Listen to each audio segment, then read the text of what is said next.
தமிழகத்தில் சட்டம் ஒழுங்கை மீறி துப்பாக்கி கலாச்சாரம் மேலோங்கியுள்ளது.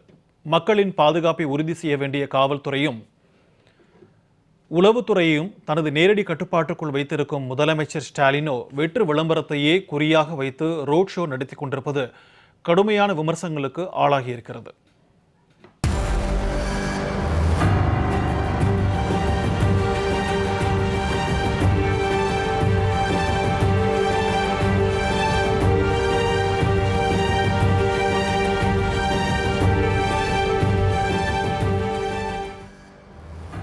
ரோம் நகரமே தீப்பற்றி எரிந்து கொண்டிருந்த போது ஆயாக ஃபிடில் வாசித்துக் கொண்டிருந்த நீரோ மன்னனுக்கே டஃப் கொடுக்கும் விதமாக அமைந்துள்ளது விளம்பர பிரியரான முதலமைச்சர் மு.க. ஸ்டாலினின் ரோட் ஷோ.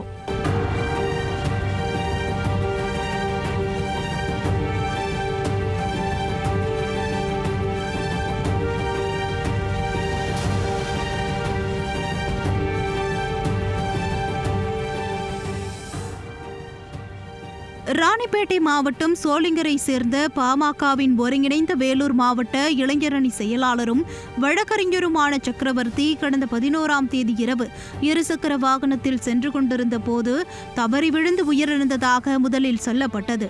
ஆனால் உடற்கூறாய்வில் துப்பாக்கியால் சுட்டதில் தலையில் குண்டு பாய்ந்து உயிரிழந்தது தெரிய வந்துள்ளது. இந்த விவகாரத்தில் முதலில் விபத்து என்றே போலீசார் வழக்கு பதிவு செய்திருந்த நிலையில் அவரது மரணத்தில் சந்தேகம் இருப்பதாக கூறி பாமகவினர் மறியலில் ஈடுபட்டதை தொடர்ந்தே அரக்கோணம் டிஎஸ்பி ஜாஃபர் சித்திக் தலைமையில் தனிப்படை அமைக்கப்பட்டு தீவிர விசாரணை முன்னெடுக்கப்பட்டது. இதில் வழக்கறிஞர் சக்கரவர்த்தி துப்பாக்கியால் சுட்டு கொலை செய்யப்பட்டதன் சிசிடிவி காட்சிகள் கைப்பற்றப்பட்டது பெரும் அதிர்ச்சியை ஏற்படுத்தியது.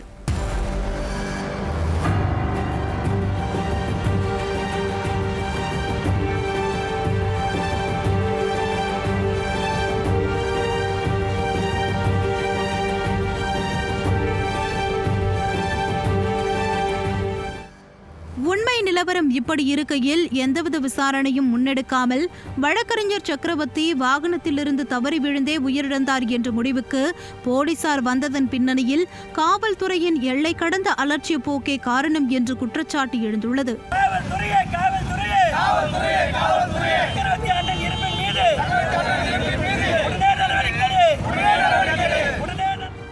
இதை தாண்டி இந்த விவகாரத்தில் மிக முக்கியமாக பார்க்கப்படுவது வழக்கறிஞர் சக்கரவர்த்தி துப்பாக்கியால் சுட்டு படுகொலை செய்யப்பட்டிருப்பதுதான்.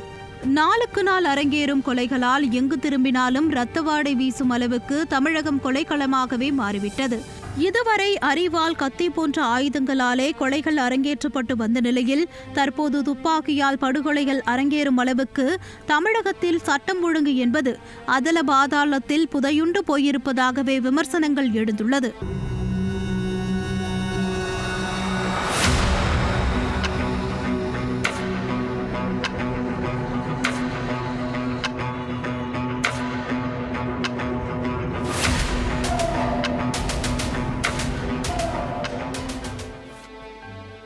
இதில் குற்றவாளி பிரபு என்பவனை போலீசார் பிடிக்க முயன்ற போது காவல்துறை வாகனத்தை நோக்கி துப்பாக்கியால் சுட்டுவிட்டு குற்றவாளி தப்பிக்க முயன்றதும் ரவுடிகளுக்கு போலீசார் மீது துளியும் பயமில்லை என்பதையும் தாண்டி போலீசுக்கே பாதுகாப்பு இல்லாத சூழல் ஏற்பட்டிருப்பதையே காட்டுகிறது. தமிழ்நாட்டில் மளிகை கடையில் உப்பு மிளகாய் கிடைப்பது போல கள்ள துப்பாக்கிகளும் தாராளமாக கிடைப்பதாகவும் 5000 ரூபாய் விலைக்கே துப்பாக்கிகளின் விற்பனை ஜரூராக நடப்பதாகவும் ஏற்கனவே குற்றச்சாட்டு எழுந்தது. ஏன் அரக்கோணம் பகுதியில் அனுமதியின்றி 2 துப்பாக்கிகள் வைத்திருந்ததாக திமுகவை சேர்ந்த கவுன்சிலரை கைது செய்யப்பட்ட சம்பவமும் அரங்கேறின. ஆனால் துப்பாக்கி கலாச்சாரத்தை ஒடுக்க எந்தவித நடவடிக்கையும் எடுக்காமல் இந்த விளம்பர அரசு காட்டிய மெத்தனம்தான் தற்போது துப்பாக்கியால் சுட்டு படுகொலை நிகழும் அளவுக்கு நீண்டிருக்கிறது. துப்பாக்கி கலாச்சாரத்தால் சட்டம் ஒழுங்கு சீர்கேட்டில் தமிழகம் இதுவரை இல்லாத உச்சத்தை அடைந்திருக்கும் நிலையில் உயிரோடு நாட்களை கடத்துவதே சாதனை என்ற அளவுக்கு சாமானிய மக்களின் நிலை மாறிவிட்டது.